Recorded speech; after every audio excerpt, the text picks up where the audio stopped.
मुख्यमंत्री देवेंद्र फडणवीसांना महाराष्ट्र अस्थिर करायचा आहे, जरांगेंची टीका।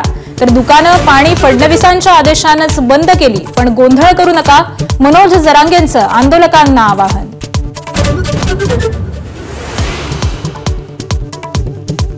आंदोलकांसाठी सोयी सुविधा दिल्या नसल्याचा आरोप महापालिकेनं फेटाळला। 300 स्वच्छतागृह, 450 कर्मचाऱ्यांसह रुग्णवाहिका तैनात केल्याची पालिकेची माहिती।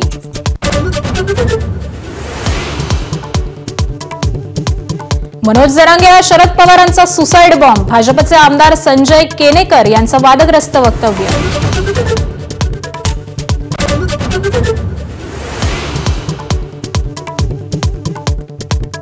सह्याद्री अतिथीगृहावर अमित शहा आणि एकनाथ शिंदेंची तासभर बैठक। मराठा आंदोलन, महापालिका निवडणुकांवर चर्चा झाल्याची सूत्रांची माहिती।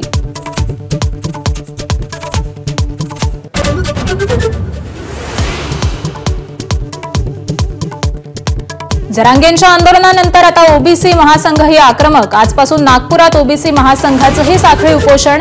मराठा समाजाला ओबीसी अंतर्गत आरक्षण देण्यास कडाडून विरोध।